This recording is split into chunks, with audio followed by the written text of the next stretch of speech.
شہر ہجر کی رنگین، مدہوش اور پرتعیش رات کا ایک پہر گزر چکا تھا۔ موج و مستی، رقص و سرور، شراب و کباب کی محفلیں عروج پر تھیں۔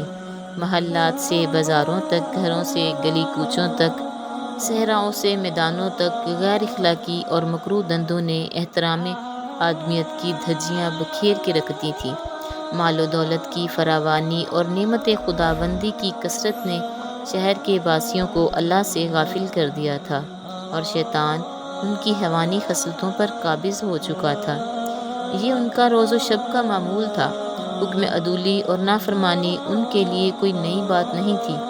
ہاں، اگر کوئی نئی بات تھی تو وہ اللہ کے نبی حضرت صالح علیہ السلام کا یہ فرمان تھا کہ اے میری قوم، تمہارے پاس عیش و عشرت کے لیے صرف 3 دن بچے ہیں، اس کے بعد تم پر سخت ترین عذاب آ جائے گا۔ قوم کی اکثریت نے اپنے نبی کی اس بات کو بھی ماضی کی طرح ہنسی مذاق اور طنز و استہزاء میں اڑا دیا۔ تاہم ان میں سے کچھ ایسے ضرور تھے جو اپنے نبی علیہ السلام کی پیش گوئی سن کر بارگاہ الہی میں سجدہ ریز ہو گئے تھے، مگر ان کی تعداد آٹے میں نمک کے برابر تھی۔ وقت کا یہ پہیہ، بے رحم پہیہ، نہایت تیزی سے ایک بھیانک صبح کی جانب رواں دواں تھا۔ رات بھر کی موج و مستی سے تھکے ہارے لوگ اپنے اپنے گھر جانے کو تھے کہ اچانک انہیں ایک بڑے زور کی چنگاڑ کی صورت میں عذاب نے آ پکڑا۔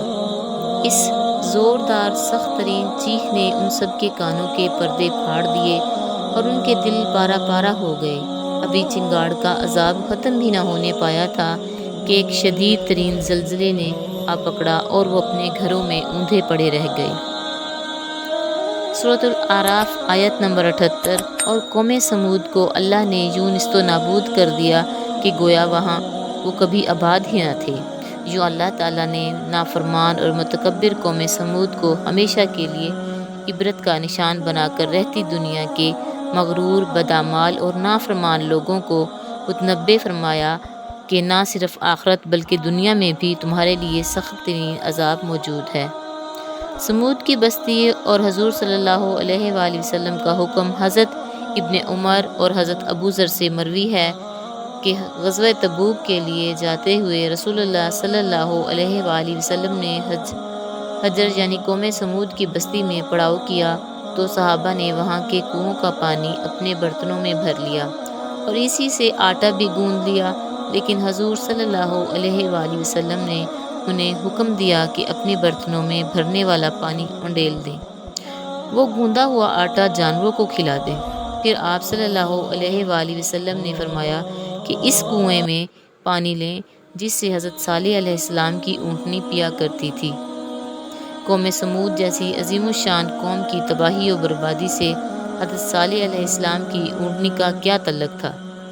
اس پر بات کرنے سے پہلے اس بد نصیب قوم کے مختصر احوال سے واقفیت موجودہ دور کے بنی نوع انسان کی بداعمالیوں اور نافرمانیوں کی روشنی میں ضروری ہے۔ اے کاش ہم سب اس واقعے سے کچھ عبرت حاصل کر سکیں۔ بے شمار نعمتوں سے مالا مال سرزمین، سرسبز و شاداب مرغزاروں، ہرے بھرے لہلہاتے کھیت کھلیانوں، پھلوں پھولوں سے لدے باغوں کی سرزمین، کرۂ ارض پر اللہ تعالیٰ کی بے شمار نعمتوں سے مالا مال، حسین و جمیل جنت نظیر جس کے باسی اپنے مضبوط و توانا، قوت و طاقت سے بھرپور، طویل القامت جسم و جان کی بدولت دنیا میں منفرد مقام کے حامل سنگلاخ پہاڑوں کا سینہ چیر کر وسیع و عریض عالی شان محلات تعمیر کرنے کے ماہر اور فن سنگ تراشی میں ید طولہ رکھنے والے، اپنے مال و دولت، شان و شوکت، جاہ و جلال، خوشحال اور شاہانہ طرز زندگی اور دنیا کی حاصل شدہ ہر نعمت کے سبب حد درجہ خود سرکش اور متکبر ہو چکے تھے۔ پہاڑوں کے اندر قلعہ نما محفوظ محلات ان کی وہ پناہ گاہیں تھیں جہاں ہمیشہ کے لیے رہنے کے خوش کن تصورات نے ان کی عقلوں پر کفر کا پردہ ڈال دیا تھا۔ دراصل دولت و ثروت کا غالب لامحدود مراعات آسائشیں شیطان کا کام آسان کر دیتی ہیں اور قومیں اللہ اور یوم آخرت سے غافل ہو کر اپنے لیے خود تباہی و بربادی کا راستہ منتخب کر لیتی ہیں اور اور قوم سمود بھی اسی راستے پر گامزن تھی۔ دیکھو مجھے جو دیدہ عبرت نگاہ ہو۔ قدیم جزیرۃ العرب کے شمالی مغربی علاقے میں واقع وادی القریٰ میں قوم سمود کی حکمرانی تھی، جبکہ ان کے مد مقابل جنوب مشرقی عرب میں قوم عاد قابض تھی۔ قوم عاد اور قوم سمود کا تعلق حضرت نوح کی صاحبزادے سام بن نوح علیہ السلام سے تھا۔ یہ دونوں قومیں ایک ہی دادا کی اولاد اور دو شخصیات کے نام سے موسوم تھیں۔ طوفان نوح کے بعد قوم عاد ہی وہ قوم تھی جس نے سب سے پہلے بتوں کو پوجنا شروع کیا۔ ان کے پیغمبر حضرت ہود علیہ السلام تھے، جن کی نافرمانی کی پاداش میں اللہ تعالیٰ نے قوم عاد پر تیز آندھی کا عذاب مسلط کیا اور پوری قوم غرق ہو گئی۔ حجاز مقدس سے شام جانے والے قدیم راستے پر ایک شہر آباد تھا جس کا نام حجر تھا۔ یہ قوم سمود کا دارالحکومت تھا۔ آج کل یہ شہر مدائن صالح کہلاتا ہے۔ مدائن صالح کے قدیم علاقوں میں ایک علاقہ العلا ہے۔ مدینہ منورہ سے تبوک کی جانب سفر کرتے ہوئے بڑی شاہراہ پر تقریباً 450 کلومیٹر کی مسافت پر یہ علاقہ آج بھی آباد اور بہت پر رونق ہے۔ العلا شہر ہی سے وادی سمود میں داخلے کا راستہ ہے۔ یہاں ایک جدید ریلوے اسٹیشن بھی ہے جس کا نام مدائن صالح اسٹیشن ہے۔ وادی سمود کا یہ لکودک صحرا 18 سے 20 مربع میل پر پھیلا ہوا ہے، جہاں ہزاروں ایکڑ رقبے پر وہ خوبصورت تاریخی عمارات ہیں جنہیں قوم سمود نے سنگلاخ سرخ پہاڑوں کا سینہ چیر کر تراشا تھا۔ دوسری جانب نرم میدانی علاقوں میں موسم گرما کے لیے عالی شان محلات کے کھنڈرات ہیں۔ 1000 سال قبل مسیح کے ان عظیم فنپاروں کو دیکھ کر آج جدید دور کے ماہر تعمیرات بھی انگشت بداں رہ جاتے ہیں۔ سرخ پہاڑوں کے درمیان اس شہر خاموشاں کی ہزاروں ویران تاریخی عمارتیں اپنے مکینوں کی بدعمالیوں اور نافرمانیوں کے سبب عذاب الہی کے ذریعے ہونے والی تباہی کی چشمدید گواہ ہیں، اور دور جدید کی نافرمان قوموں کو یہ پیغام دیتی نظر آتی ہیں، دیکھو مجھے جو دیدہ عبرت نگاہ ہو۔ نبی علیہ السلام سے معجزے کی فرمائش قوم سمود ہی میں سے اللہ تعالیٰ نے ایک خدا ترس اور نیک انسان کو نبوت کے منصب پر فائز فرمایا۔ ارشاد باری تعالیٰ ہے، اور ہم نے سمود کی طرف ان کے بھائی صالح کو بھیجا۔ حضرت صالح علیہ السلام اپنی قوم کو راہ راست پر لانے کے لیے دن رات کوشش کرتے رہے۔ اے میری قوم، تم اللہ کی عبادت کرو، اس کے سوا تمہارا کوئی معبود نہیں۔ اسی نے تمہیں پیدا کیا ہے، اسی سے مغفرت مانگو اور اس کے آگے توبہ کرو۔ اس کے جواب میں ان کی قوم کہتی، اے صالح علیہ السلام، تم ہمیں ان چیزوں سے روکتے ہو جنہیں ہمارے بزرگ پوجتے چلے آئے ہیں، اور جس بات کی طرف تم ہمیں بلاتے ہو اس میں ہمیں قوی شبہ ہے۔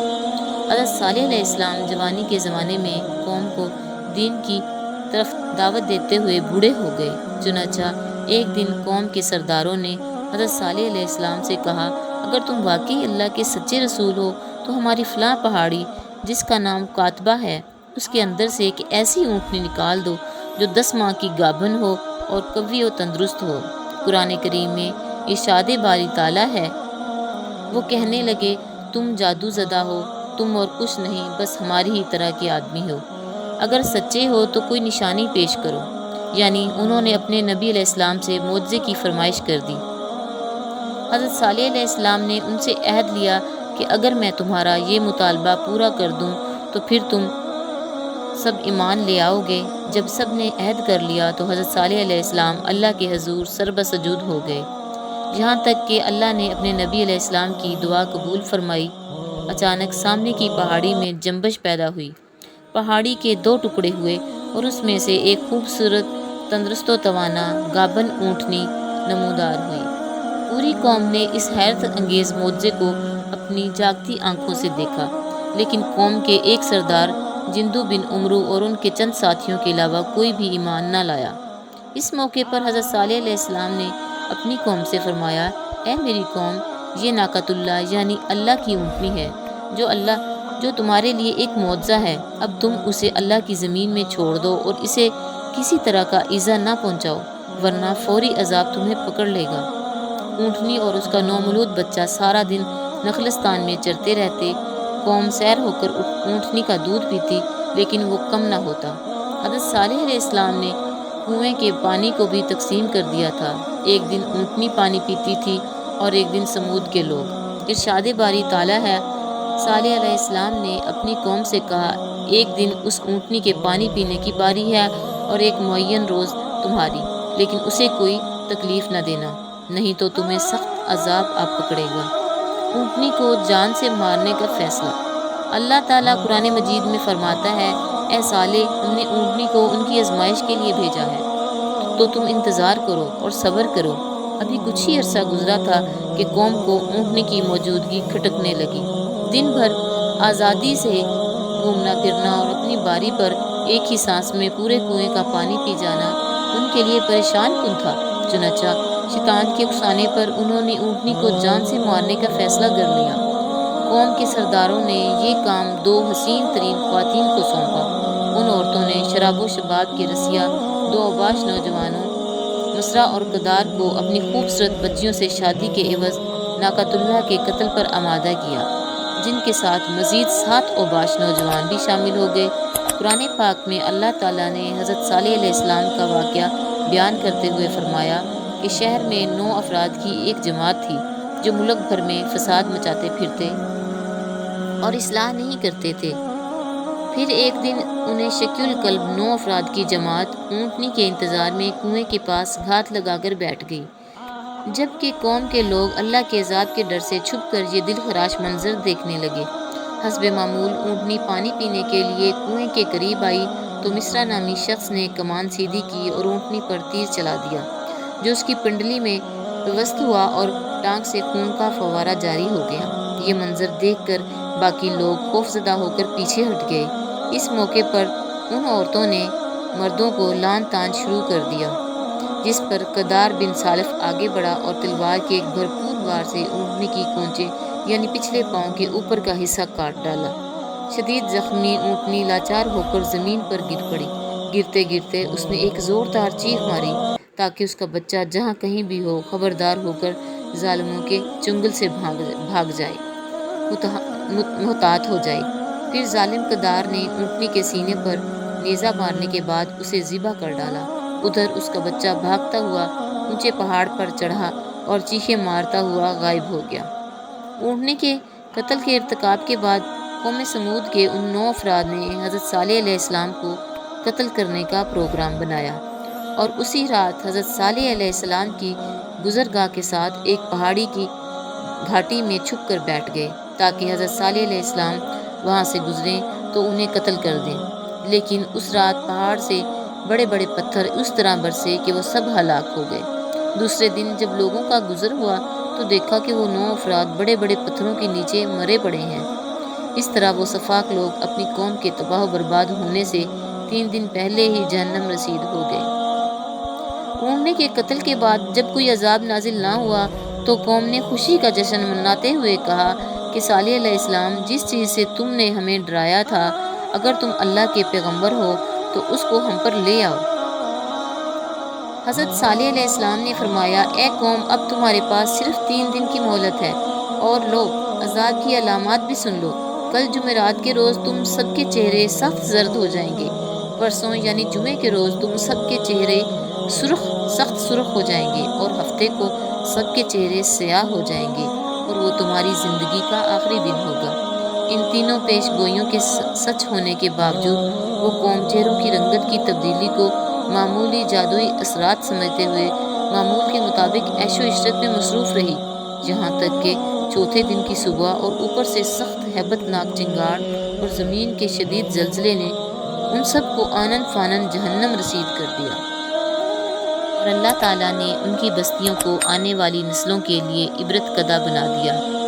اللہ ہم سب کو ہدایت دے اور نیک عمل کرنے کی توفیق عطا فرمائے، آمین ثم آمین۔